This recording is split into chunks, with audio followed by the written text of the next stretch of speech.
नमस्कार बच्चों, welcome to education therapy. बच्चों, आज मैं आप लोगों को कक्षा 8 विज्ञान विषय में पाठ 13 के अभ्यास प्रश्नों को हल कराऊंगा। पाठ 13 जिसका नाम है विद्युत धारा। तो शुरू करते हैं इस पाठ के अभ्यास प्रश्नों को हल करना। शुरू करने से पहले अगर आप लोग मुझसे सोशल मीडिया पे जुड़ना चाहते हैं तो मेरे यूट्यूब चैनल को सब्सक्राइब करिए। अगर आप नए हैं तो सब्सक्राइब करिए, और अगर आप लोग पहले से मुझसे जुड़े हैं तो प्लीज़ वीडियो को लाइक और शेयर ज़रूर करें। और अगर आप मुझसे इंस्टाग्राम पे जुड़ना चाहते हैं तो इंस्टाग्राम की लिंक आईडी ये है, एड्रेस। और फेसबुक पे जुड़ना चाहते हैं तो फेसबुक पेज का नाम एजुकेशन थेरेपी नाम से ही है, और उसका एड्रेस ये है। आप मुझसे टेलीग्राम पे अगर जुड़ते हैं तो आपको आपके सारे पाठ के पीडीएफ फाइल और जो अभ्यास प्रश्न हम हल कर रहे हैं यहाँ पे, इन सभी के पीडीएफ फाइल आपको इस चैनल पे मिल जाएंगे। तो शुरू करते हैं, आगे बढ़ते हैं अभ्यास प्रश्नों को हल करना। चलिए, अभ्यास प्रश्न में पहला प्रश्न है, देखते हैं। देखिए इसमें क्या कह रहा है। पहला प्रश्न पूछ रहा है, पहले का अमीटर द्वारा मापा जाता है। अमीटर एक डिवाइस है जिससे हम क्या मापते हैं, विद्युत धारा मापते हैं। तो इसमें जो सही उत्तर है वो है विद्युत धारा। दूसरा प्रश्न देखिए, खा किस सेल को पुनः आवेशित किया जा सकता है। तो सीसा संचायक सेल को हम पुनः आवेशित कर सकते हैं। अब देखिए, सीसा संचायक सेल जो हमारे घर में इन्वर्टर में बैटरी लगती है, उस तरह के जो भी सेल होते हैं, या उन्हीं को हम बहुत सारे सेलों को मिला के उसको हम बैटरी बोलते हैं। ठीक है, तो जो हमारे घरों में इन्वर्टर वाली बैटरी होती है उसी को सीसा संचायक सेल कहते हैं। ठीक है, तो क्या होता है आपको पता ही है, इन्वर्टर की बैटरी को हम इस्तेमाल करते हैं, फिर वो जब डिस्चार्ज हो जाता है दोबारा फिर हम उसको चार्ज कर लेते हैं। ठीक है, तो यहाँ पे सीसा संचायक सेल जो होते हैं उन्हें हम पुनः आवेशित करने का मतलब कि दोबारा चार्ज कर पाना। ठीक है, उसी को कहते हैं पुनः आवेशित करना। बाकी जो तीनों आपके विकल्प हैं यहाँ पे, शुष्क सेल हो गया, डेनियल सेल हो गया, वोल्टीय सेल हो गया, ये सब क्या है, ये पुनः चार्ज नहीं किए जा सकते या पुनः आवेशित नहीं किए जा सकते। तो इसका उत्तर क्या है यहाँ पे, यहाँ पे सही उत्तर है हमारा सीसा संचायक सेल। अब अगला देखते हैं, विद्युत विभवांतर का मात्रक है। देखिए, विभवांतर को हम क्या कहते हैं, इंग्लिश में कहते हैं पोटेंशियल डिफरेंस। ठीक है, तो इसका मात्रक पूछा गया है, यानी इकाई, यूनिट। ठीक है, तो इसका यूनिट होता है वोल्ट। ठीक है, तो यहाँ पे सही क्या है, वोल्ट। कूलाम्ब हमारा चार्ज का होता है या आवेश की इकाई होती है। एम्पियर एम्पियर इकाई होती है विद्युत धारा की। और सेकेंड इकाई होती है समय की। ठीक है, तो यहाँ पे सही उत्तर क्या होगा, विद्युत विभवांतर का मात्रक होता है वोल्ट। अगला देखते हैं, घा ये एक चिन्ह है, ये प्रतीक किसका है। तो ये प्रतीक होता है प्रतिरोध का, जिसको हम इंग्लिश में कहते हैं रेजिस्टेंस। ठीक है, तो ये जो चिन्ह बना हुआ है, इस चिन्ह को हम कहते हैं प्रतिरोध। ये प्रतिरोध का चिन्ह है। ठीक है, आगे देखते हैं अगला, निम्नलिखित में से कौन सा समीकरण सही है। तो देखिए, आई बराबर क्यू इंटू या क्यू गुड़े टी, आई बराबर क्यू बटे टी, बराबर आई बटे टी, और टी बराबर आई गुड़े क्यू। अब देखिए, आपने एक फॉर्मूला पढ़ा होगा। आई को तो हम कहते हैं, यहाँ पे पहले तो जान लीजिए किस अक्षर को क्या कहते हैं। आई को हम कहते हैं विद्युत धारा, क्यू को कहते हैं आवेश, और टी को कहते हैं समय। तो इनको मिला के एक फॉर्मूला बनाया गया है या बना है, जो जब हम पाठ पढ़ रहे थे तो पाठ में शुरुआत में ही हमने ये फॉर्मूला पढ़ा था। विद्युत धारा बराबर आवेश बटे समय, और यानी क्यू बटे टी। आई बराबर क्यू बटे टी, या उसी को कहते हैं विद्युत धारा बराबर आवेश बटे समय। तो यहाँ पे विद्युत धारा बराबर आवेश बटे समय, ये वाला ऑप्शन सही होगा, ये विकल्प सही होगा। तो इसमें कौन सा विकल्प सही होगा, ये वाला। ठीक है, आई बराबर क्यू बटे टी। विद्युत धारा को हम आई से प्रदर्शित करते हैं, आवेश को हम क्यू से प्रदर्शित करते हैं, और समय को हम स्मॉल टी से प्रदर्शित करते हैं। ठीक है, तो सही उत्तर हमारा होगा ये। चलिए, अब आगे देखते हैं अगला प्रश्न, प्रश्न नंबर 2। प्रश्न नंबर 2 में हमें क्या करना है, रिक्त स्थानों की पूर्ति करनी है। तो चलिए देखते हैं। रिक्त स्थानों की पूर्ति में पहला, विद्युत धारा का मात्रक क्या होता है, एम्पियर होता है, जिसको हम किस लेटर से डिनोट करते हैं, इंग्लिश के कैपिटल ए से डिनोट करते हैं, दिखाते हैं। ठीक है, तो विद्युत धारा का मात्रक एम्पियर होता है। दूसरा देखते हैं, दूसरे का खा, प्रतिरोध का मात्रक होता है, क्या होता है, ओम। प्रतिरोध का मात्रक ओम होता है। अगला देखते हैं, रासायनिक ऊर्जा को द्वारा विद्युत ऊर्जा में परिवर्तित किया जाता है। तो रासायनिक ऊर्जा को हम शुष्क सेल के द्वारा विद्युत ऊर्जा में परिवर्तित करते हैं। जैसे जो हमारे रिमोट में सेल लगता है वो एक तरह का शुष्क सेल है। ठीक है, उसके अंदर बहुत सी सारी चीज़ें भरी होती हैं। उन सारी चीज़ों को भरने के बाद ऊपर से उसको रैप किया जाता है, रैप मतलब पैक किया जाता है, और उसी सेल को हम फिर अपने रिमोट में लगा के इस्तेमाल करते हैं। तो उसके अंदर रासायनिक क्रियाएं होती हैं और वो रासायनिक क्रियाएं विद्युत ऊर्जा के रूप में हमें ऊर्जा प्रदान करती हैं। ठीक है, तो ये काम शुष्क सेल के द्वारा होता है। अब अगला देखते हैं, लकड़ी रोधी पदार्थ है। तो लकड़ी क्या है, विद्युत रोधी, यानी एक तरह से कह सकते हैं लकड़ी क्या है, सूखी लकड़ी। याद रखेंगे, सूखी लकड़ी, सूखी लकड़ी विद्युत रोधी पदार्थ है, यानी इंसुलेटर है। ठीक है, या कह सकते हो एक तरह से विद्युत का कुचालक। ठीक, विद्युत कुचालक या विद्युत रोधी एक ही चीज़ है। ठीक है, चलिए आगे देखते हैं अगला प्रश्न। प्रश्न नंबर 3, इसमें सही कथन के सामने सही और गलत के सामने गलत का चिन्ह लगाना है। तो पहला पढ़िए, पहला देखते हैं, तीसरे का वोल्ट मीटर को परिपथ में श्रेणी क्रम में लगाते हैं। तो ये ऑप्शन गलत है। वोल्ट मीटर को परिपथ में समांतर क्रम में लगाते हैं, या उसको हम इंग्लिश में कहते हैं पैरेलल में जोड़ते हैं। और श्रेणी क्रम में क्या जुड़ता है, तो ये भी आप याद कर लीजिए। श्रेणी क्रम में हम जोड़ते हैं एमीटर को। ठीक है, जब हमें विद्युत धारा मापनी होती है। अगर हमें वोल्टेज मापना है तो क्या करेंगे, हम वोल्ट मीटर को समांतर क्रम में परिपथ में लगाएंगे। ठीक है, अगला देखते हैं, विद्युत बल्ब धारा के चुंबकीय प्रभाव पर कार्य करता है। तो ये भी गलत है। विद्युत धारा क्या है, विद्युत बल्ब जो है, विद्युत बल्ब धारा के ऊष्मीय प्रभाव पर कार्य करता है।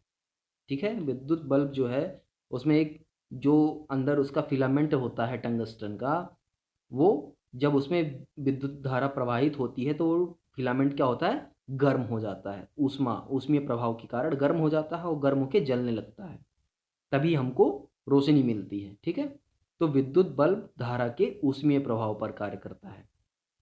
अगला देखते हैं, तांबा विद्युत चालक पदार्थ है। ये सही है, तांबा विद्युत चालक पदार्थ है, यानी विद्युत का कंडक्टर है, कंडक्टिंग मटेरियल कहते हैं इसको। ठीक है, अगला देखते हैं, विद्युत धारा का मापन वोल्टमीटर से किया जाता है। ये भी गलत है। विद्युत धारा को हम मापते हैं किससे, एमीटर से।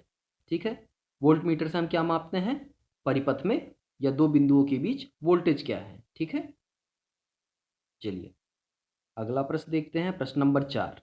इसमें सही मतलब स्तंभ का में जो दिया है और स्तंभ खा में दिया है, दोनों के बीच में जो सही मिलान है उसको हम मिलाएंगे। पहला देखते हैं, अमीटर को जोड़ते हैं। देखिए, अमीटर को जोड़ते हैं, तो अमीटर को कैसे जोड़ते हैं, श्रेणी क्रम में जोड़ते हैं। अभी मैंने ऊपर ही बताया आप लोग को, अमीटर को हम श्रेणी क्रम में जोड़ते हैं। अगला देखते हैं, पुनः आवेशित नहीं हो सकता। तो पुनः कौन आवेशित नहीं हो सकता, शुष्क सेल, क्योंकि सीसा संचायक सेल को हम पुनः आवेशित कर सकते हैं। तो शुष्क सेल हो गया, डेनियल सेल हो गया, ये सब क्या है, ये ऐसे सेल हैं जिन्हें हम पुनः आवेशित नहीं कर सकते। अगला देखते हैं, वोल्ट मीटर से नापते हैं। वोल्ट मीटर से क्या नापते हैं, अभी मैंने बताया वोल्टेज या विभवांतर, वोल्टेज नापना या विभवांतर नापना। ठीक है, ये हम कार्य करते हैं, या का मतलब यहाँ विभवांतर को ही वोल्टेज कहते हैं। ठीक है, तो हम वोल्टेज नापते हैं या विभवांतर नापते हैं वोल्ट मीटर से। अगला देखते हैं, प्रतिरोध। प्रतिरोध का संबंध ओम से है, क्योंकि प्रतिरोध की इकाई होती है ओम। मेंस से प्राप्त धारा क्या कहलाती है, प्रत्यावर्ती धारा। ठीक है, अल्टरनेट करंट, ठीक है। तो मेन से प्राप्त धारा प्रत्यावर्ती होती है। अब आगे देखते हैं अगला प्रश्न, प्रश्न नंबर 5।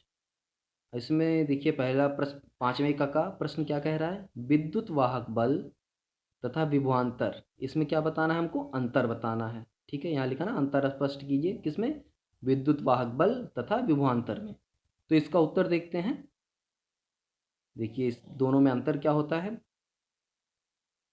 देखिए विद्युत वाहक बल में यहाँ देखते हैं और विभवांतर का यहाँ लिखा हुआ। पहला देखते हैं, संपूर्ण परिपथ में एकांक आवेश को प्रवाहित करने के लिए सेल से जो ऊर्जा प्राप्त होती है उसे सेल का विद्युत वाहक बल कहते हैं, जिसको हम किससे दिखाते हैं, कैपिटल ई से, ठीक है। अगला देखते हैं, एकांक आवेश को किसी चालक के एक सिरे से दूसरे सिरे तक प्रवाहित करने के लिए जितनी ऊर्जा की आवश्यकता होती है उसके सिरों के बीच उत्पन्न विद्युत को विभवांतर कहते हैं, ठीक है। तो इसको हम डिनोट करते हैं V से, और ये बराबर होता है W/Q के, ठीक है। ये फॉर्मूला होता है। देखिए दोनों की इकाई क्या होती है, वोल्ट। विद्युत वाहक बल की इकाई भी वोल्ट होती है और विभवांतर की इकाई भी वोल्ट होती है। इसमें लिखा है यहाँ पे एक चीज़, संपूर्ण परिपथ। देखिए संपूर्ण परिपथ, यहाँ पे एक छोटा सा एग्जांपल बता दूं आपको। ये मान लीजिए एक परिपथ है, यहाँ पे हमारा एक बल्ब लगा है, ठीक है। यहाँ पे एक बैटरी लगी है हमारी, और ये ऐसे परिपथ चल रहा है। अब ये मान लीजिए करंट इधर से इस तरफ को बह रहा है, तो ऐसे ऐसे आएगा, बल्ब जलेगा, बल्ब से फिर इस तरफ करंट आएगा, और करंट आने के बाद फिर बैटरी से होते हुए ऐसे फिर बहेगा। तो बैटरी से करंट को बल्ब तक पहुंचने में और बल्ब से फिर बैटरी तक आने में, इस पूरे श्रृंखला में जो विद्युत प्रवाहित हो रही है, उस विद्युत को प्रवाहित होने में, ठीक है, क्या होगा, विद्युत धारा तभी प्रवाहित होगी जब आवेश प्रवाहित होगा, ठीक है। आवेश जब बहना शुरू करता है तभी धारा प्रवाहित होती है। तो आवेश को प्रवाहित होने में बैटरी और तार और बल्ब, इन सबको जोड़ने के बाद आवेश को एक जगह से दूसरी जगह पहुंचने में जो ऊर्जा प्राप्त होती है, ठीक है, उसे क्या कहते हैं, विद्युत वाहक बल्ब कहते हैं, ठीक। लेकिन वहीं जो ये होता है विभवांतर में हम किसी बिंदु का निकालते हैं। मान लीजिए ये बैटरी है, यहाँ पे बल्ब लगा है हमारा, और ये ऐसे जुड़ा है। अब अगर हमको इस बिंदु से इस बिंदु का विभवांतर निकालना है, तो यहाँ पे हम बैटरी नहीं जोड़ेंगे, बैटरी को छोड़ दिया जाता है। यहाँ से जो ऊर्जा जा रही है, या आवेश जा रहे हैं, या धारा बह रही है, वो उसको यहाँ तक पहुँचने में, ठीक है। तो इस बिंदु से इस बिंदु तक विभवांतर नापा जाता है, यानी इसमें पूरी क्या कहते हैं, संपूर्ण परिपथ इसको नहीं कहा जाता, ठीक है। और जबकि विद्युत वाहक बल में हम बैटरी को भी जोड़ लेते हैं, उसमें भी हम देखते हैं कि उसमें भी धारा जो प्रवाहित हो रही है या आवेश जो प्रवाहित हो रहे हैं उसको भी जोड़ के पूरे परिपथ को गिना जाता है। जबकि विभवांतर में बैटरी को परिपथ में नहीं गिना जाता, बाकी चीज़ों को, बाकी तार को, बाकी जो बल्ब लगे हैं उनको गिना जाएगा, लेकिन बैटरी को परिपथ में नहीं गिना जाता। यही विद्युत वाहक बल और विभवांतर में अंतर होता है, ठीक है। बाकी इकाई वोल्ट ही होती है। इसको कैपिटल ई, विद्युत वाहक बल को हम कैपिटल ई से दर्शित करते हैं, और वहीं विभवांतर को हम कैपिटल वी से दर्शित करते हैं, ठीक है। चलिए अब अगले प्रश्न पे आते हैं, प्राथमिक तथा द्वितीयक सेल, ठीक है, प्राइमरी या सेकेंडरी सेल, इसमें अंतर बताना है। तो इसका उत्तर देखते हैं, प्राथमिक तथा द्वितीयक सेल में अंतर। पहला देखते हैं, ये प्राथमिक सेल, ये द्वितीयक सेल। प्राथमिक सेल वे होते हैं जिन्हें पुनः आवेशित नहीं किया जा सकता, यानी प्राइमरी सेल को हम पुनः आवेशित या पुनः चार्ज नहीं कर सकते। वहीं द्वितीयक सेल वे होते हैं जिन्हें हम पुनः आवेशित किया जा सकता है या पुनः चार्ज किया जा सकता है। प्राथमिक सेल में दूसरा बिंदु देखते हैं, इन सेलों में होने वाली रासायनिक क्रियाएं अनुत्क्रमणीय होती हैं, जबकि द्वितीयक सेल में सेल को उपयोग में लाने पर पुनः रासायनिक ऊर्जा विद्युत ऊर्जा में रूपांतरित होती है। अब देखिए यहाँ अनुत्क्रमणीय का मतलब हो गया कि सेल होता है, सेल में बहुत सारी चीज़ें भरी होती हैं, उसके बाद उसमें रासायनिक क्रिया होती है जिससे विद्युत ऊर्जा उत्पन्न होती है, तो ये रासायनिक क्रिया के द्वारा विद्युत ऊर्जा उसमें सिर्फ एक ही बार उत्पन्न कर सकते हैं हम, ठीक है? इसीलिए इसको अनुत्क्रमणीय कहा जाता है। वहीं जो द्वितीयक सेल होते हैं, उसमें ऊर्जा को हम रासायनिक ऊर्जा को एक बार विद्युत ऊर्जा में उपयोग कर सकते हैं और फिर विद्युत ऊर्जा के उपयोग के द्वारा हम उसको रासायनिक ऊर्जा में परिवर्तित करके फिर से चार्ज कर लेते हैं। जैसे उदाहरण के लिए द्वितीयक सेल के उदाहरण हमारा सीसा संचायक सेल या घर में जो हमारे इन्वर्टर की बैटरी लगती है, उसे हम कहते हैं। वहीं प्राथमिक सेल में अनुत्क्रमणीय होती है रासायनिक क्रियाएं, तो इसका उदाहरण हो जाता है शुष्क सेल, जो हमारी रिमोट की बैटरी में लगता है। टीवी वाला रिमोट होता है, उसमें जो बैटरी लगती है, सेल लगता है, वो शुष्क सेल हो गया। ये इस प्राथमिक सेल का उदाहरण है, ठीक है। अगला बिंदु देखते हैं, तीसरा, इसका आंतरिक प्रतिरोध कम होता है। जो प्राइमरी सेल होता है, इसका इंटरनल रेजिस्टेंस या आंतरिक प्रतिरोध कम होता है, वहीं द्वितीयक सेल में इसका आंतरिक प्रतिरोध अधिक होता है। अब उदाहरण की बात करें तो प्राथमिक सेल के उदाहरण हैं लेक्लांसी सेल, डेनियल सेल, वोल्टियर सेल, शुष्क सेल या बटन सेल। बटन सेल मतलब जो हमारी हाथ की घड़ी होती है, उस घड़ी में जो सेल छोटा सा लगता है ना, उसे बटन सेल कहते हैं, ठीक है। वहीं द्वितीयक सेल का उदाहरण होता है बैटरी, यानी जो हमारे घरों में इन्वर्टर की बैटरी होती है या कार में जो बैटरी लगती है, वो सब क्या है, द्वितीयक सेल के या सीसा संचायक सेल के उदाहरण एक तरह से, ठीक है। अब अगला प्रश्न देखते हैं, अमीटर तथा वोल्टमीटर। अमीटर तथा वोल्टमीटर में अंतर बताना है। इसका उत्तर देखिए अमीटर यहाँ पे है, वोल्टमीटर यहाँ पे है। तो अमीटर देखते हैं। अमीटर की सहायता से विद्युत परिपथ में धारा मापी जाती है, यानी आई, जिसको विद्युत धारा मतलब आई को मापते हैं अमीटर की सहायता से, ठीक है। अमीटर को विद्युत परिपथ में श्रेणी क्रम में जोड़ा जाता है। अमीटर का प्रतिरोध बहुत कम होता है। आदर्श अमीटर का प्रतिरोध 0 होता है। इसका मात्रक एम्पियर होता है और इसे हम कैपिटल ए के द्वारा दर्शाते हैं। वहीं अब वोल्टमीटर पे आते हैं। वोल्टमीटर को हम वी से दर्शाते हैं या कैपिटल वी से, जहां हम वोल्टेज मापते हैं, ठीक है। तो कैपिटल वी से हम वोल्टेज कैलकुलेट करते हैं, या इसी वोल्टमीटर से हम कैपिटल वी कैलकुलेट करते हैं, या जिसे हम विभवांतर कहते हैं। वोल्टमीटर की सहायता से दो बिंदुओं के बीच विभवांतर मापा जाता है। वोल्टमीटर को चालक तार के समांतर क्रम में जोड़ा जाता है। जिन बिंदुओं के बीच हमें वोल्टेज मापना है, वहां पे हम क्या करते हैं, इसको समांतर क्रम में जोड़ते हैं, ठीक है। वोल्टमीटर का प्रतिरोध बहुत अधिक होता है। आदर्श वोल्टमीटर का प्रतिरोध अनंत होता है, यानी इनफाइनाइट होता है। एक आइडियल वोल्टमीटर या जो आदर्श वोल्टमीटर होता है, उसका प्रतिरोध यहाँ पे अनंत होता है, ठीक है।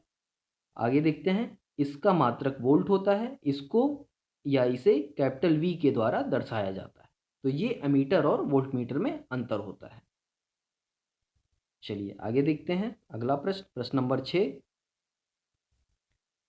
देखिए यहाँ पे दिया था प्रश्न में निम्नलिखित, ये देखिए निम्नलिखित में भौतिक राशि के मात्रक हैं। यहाँ पे भौतिक राशि जो दिए गए हैं प्रश्न में, उनके मात्रक। तो भौतिक राशि में दिया था कूलाम, एम्पियर दिया था, जूल दिया था, ओम दिया था, वोल्ट। तो कूलाम का मात्रक क्या है? कूलाम मात्रक किसका है, किस भौतिक राशि का? कूलाम मात्रक होता है आवेश का, जिसको हम दर्शाते हैं किससे, क्यू से। आवेश को हम सॉरी, यहाँ पे गलत जगह लिख दिए। ये देखिए कूलाम किसका मात्रक है, आवेश का। अब आवेश को हम दर्शाते हैं क्यू से, ठीक। एम्पियर, एम्पियर किसका मात्रक है, विद्युत धारा का। विद्युत धारा को हम किससे दर्शाते हैं, कैपिटल आई से। वोल्ट किसका मात्रक है, विभवांतर का। विभवांतर को हम किससे दर्शाते हैं, कैपिटल वी से। जूल, जूल किसका मात्रक है, ऊर्जा का। और ओम, ओम मात्रक है प्रतिरोध का, ठीक है। या प्रतिरोध को यहाँ हम दर्शाते हैं आर से, रेजिस्टेंस, ठीक है। फॉर्मूले में जो आर होता है उसी से हम प्रतिरोध निकालते हैं। तो ये था प्रश्न, इसका उत्तर हो गया। अब 7वां प्रश्न पे आते हैं। देखिए प्रश्न क्या कह रहा है यहाँ पे, धारा के निम्नलिखित प्रभाव पर आधारित एक एक उपकरण का नाम और उपयोग लिखिए। धारा के कई प्रभाव हैं, तो उनके हिसाब से हमें उनका उपयोग बताना है, कौन कौन से उपकरण हैं या क्या क्या काम किए जाते हैं उससे। तो धारा के 3 प्रभाव हैं, एक तो चुंबकीय प्रभाव है, दूसरा ऊष्मीय प्रभाव है और तीसरा रासायनिक प्रभाव है। तो जो चुंबकीय प्रभाव है उसके द्वारा अमीटर और वोल्टमीटर कार्य करते हैं। अमीटर और वोल्टमीटर जो कार्य पद्धति है या कार्य करने का जो तरीका है इनके इन यंत्रों का या उपकरणों का, वो है चुंबकीय प्रभाव के कारण, विद्युत धारा के चुंबकीय प्रभाव के कारण ये अमीटर और वोल्टमीटर कार्य करते हैं। वहीं बल्ब और हीटर, घरों में जो पीले वाले बल्ब होते हैं वो, और घरों में जो हीटर लगते हैं, ठंडियों में लोग हीटर जलाते हैं ना हाथ सेकने के लिए, तो वो सारी जो उपकरण होते हैं वो विद्युत धारा के ऊष्मीय प्रभाव पर कार्य करते हैं। और यहाँ पे इलेक्ट्रोप्लेटिंग या इसी को कहते हैं हिंदी में विद्युत लेपन। तो विद्युत लेपन जो है वो रासायनिक प्रभाव होता है। अब इसमें होता क्या है, देखिए विद्युत लेपन में होता क्या है ये जान लीजिए आप। कैसे होता है ये बाद में आगे हम पढ़ेंगे किसी पाठ में। तो इसमें होता क्या है कि एक धातु की परत हम किसी दूसरे धातु के ऊपर चढ़ा दें, ठीक है। जैसे कहते हैं ना गोल्ड प्लेटेड मतलब सोने का पानी चढ़ाना, ठीक है। तो एक ऐसे ही हम विद्युत के रासायनिक प्रभाव का इस्तेमाल करके हम एक पदार्थ की एक परत को दूसरे पदार्थ की के ऊपर चढ़ा देते हैं या उसके ऊपर लेपन लगा देते हैं। लेपन का मतलब पेंट कर देना एक तरह से, लेकिन ये कार्य होता है विद्युत के इस्तेमाल से, ठीक है। उसमें कोई ब्रश लेके पेंट नहीं करता, विद्युत के इस्तेमाल से ये होता है, ठीक है। उसी को कहते हैं विद्युत लेपन या इलेक्ट्रोप्लेटिंग। चलिए आगे देखते हैं अगला प्रश्न। अब प्रश्न नंबर 8, देखिए प्रश्न क्या कह रहा है।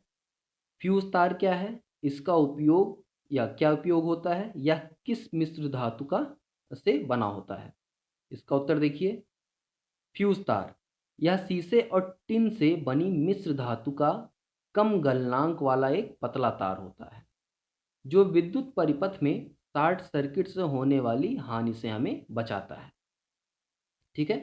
तो आपने अक्सर देखा होगा फ्यूज तार कहाँ लगता है, मैं आपको बता देता हूँ, लेकिन जाके कभी उसको छूने ऊने का ट्राई मत करना, ठीक है।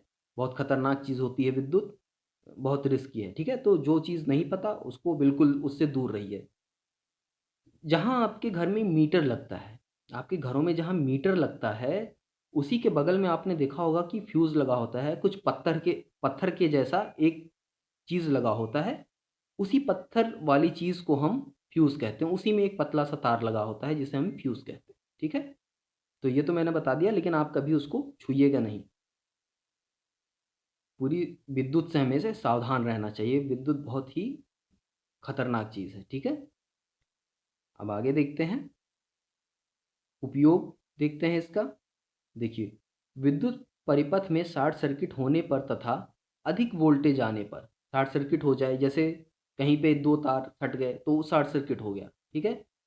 और कभी-कभी आपने देखा होगा कि वोल्टेज बहुत हाई हो जाता है, बल्ब बहुत तेज़ जलने लगता है, ठीक है। तो अधिक वोल्टेज आ जाता है इसलिए। तो अधिक वोल्टेज आने पर यह स्वयं पिघल जाता है क्योंकि बहुत पतला तार होता है, मिश्र धातु का बना होता है, ठीक है। इसलिए ये गर्म होके ऊष्मीय प्रभाव के कारण गर्म होता है और गर्म होके पिघल जाता है।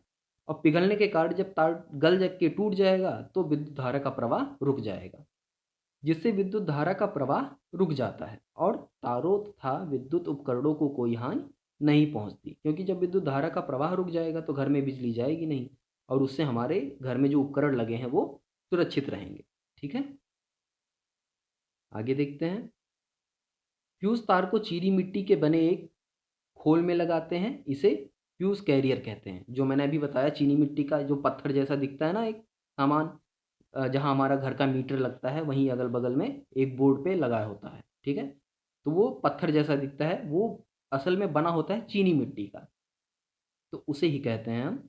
उसी के अंदर एक पतला सा तार लगा होता है, ठीक है। तो उस चीनी मिट्टी के जो पत्थर होता है उसको फ्यूज कैरियर कहते हैं और उसी के अंदर फ्यूज तार लगा होता है।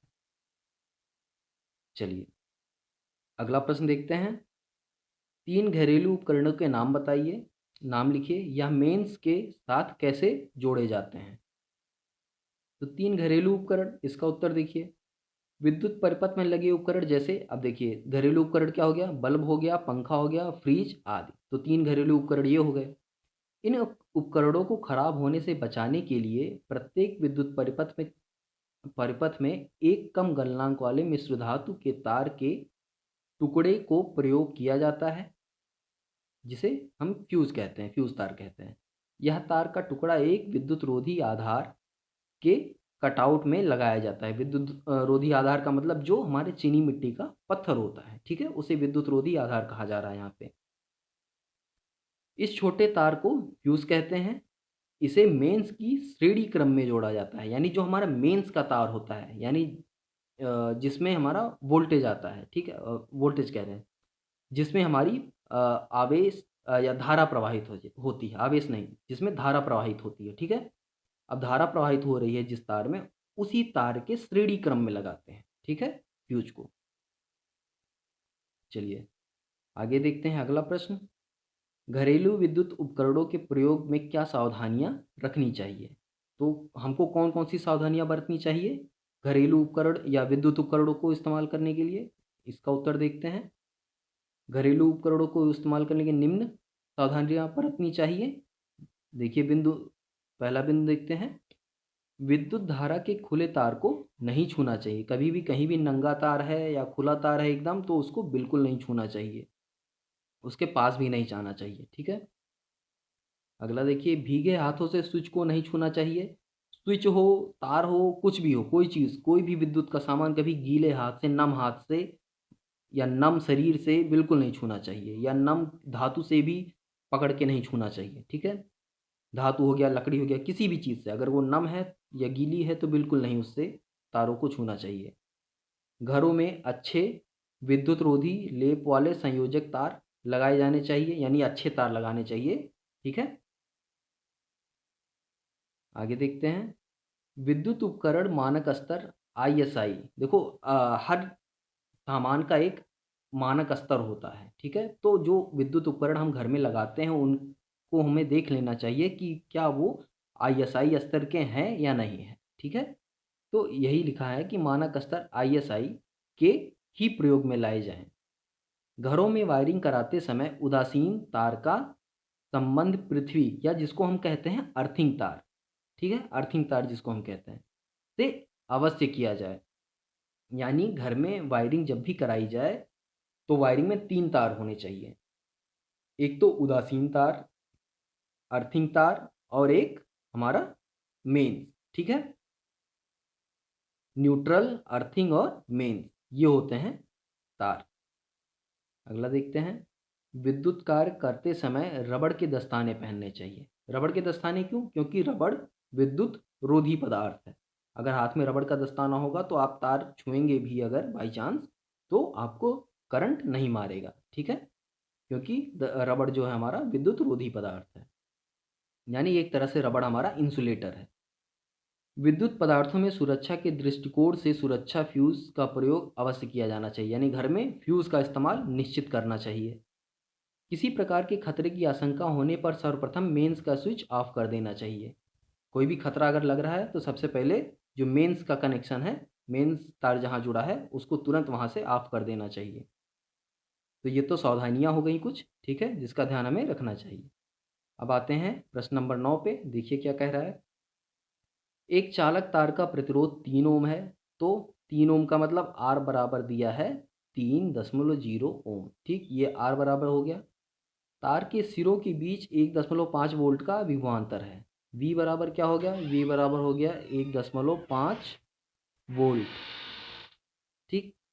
तार में बहने वाली विद्युत धारा का मान ज्ञात कीजिए। तो यहाँ पे उत्तर हमको निकालना क्या है? विद्युत धारा, यानी I बराबर हमको यहाँ निकालना है। तो यहाँ देखते हैं उत्तर इसका। चालक तार का प्रतिरोध यानी R बराबर 3 ओम दिया है। तार के सिरों के बीच विभवांतर यानी कैपिटल V बराबर हमको दिया है 1.5 वोल्ट। अब इसका फॉर्मूला होता है विद्युत धारा बराबर V बटे R, ठीक, विभवांतर बटे प्रतिरोध। तो यहाँ पे विभवांतर 1/5 है, वो हमने लिख दिया, और रेजिस्टेंस है या R है हमारा 3, तो यहाँ पे 1.5 बटे 3.0, इसको जब हल करेंगे तो हमारा 0.5 एम्पियर आई बराबर आ जाएगा 0.5 एम्पियर। ये हो गया उत्तर इसका। अगला प्रश्न देखते हैं। एक चालक 40 कूलाम विद्युत आवेश 8 सेकंड तक प्रवाहित किया जाता है। एक चालक में 40 कूलाम विद्युत आवेश 8 सेकंड तक प्रवाहित किया जाता है। चालक में प्रवाहित विद्युत धारा का मान ज्ञात कीजिए। अब यहाँ एक फार्मूला था, आपको जब पाठ पढ़ाया जा रहा था, आई बराबर क्यू बटे टी, जहाँ पे क्यू हमारा क्या है, आवेश, और टी है हमारा समय। ठीक, तो आवेश हमको दिया है यहाँ पे कितना, देखिए आवेश दिया है हमको, क्यू बराबर दिया है 40 कूलाम, और समय टी बराबर दिया है 8 सेकेंड। तो आई बराबर होता है हमारा क्यू बटे टी। तो प्रवाहित आवेश बटे समय, क्यू क्यू का मतलब हो गया यहाँ प्रवाहित आवेश, और टी मतलब हो गया समय। तो ये क्यू हो गया और बटे टी।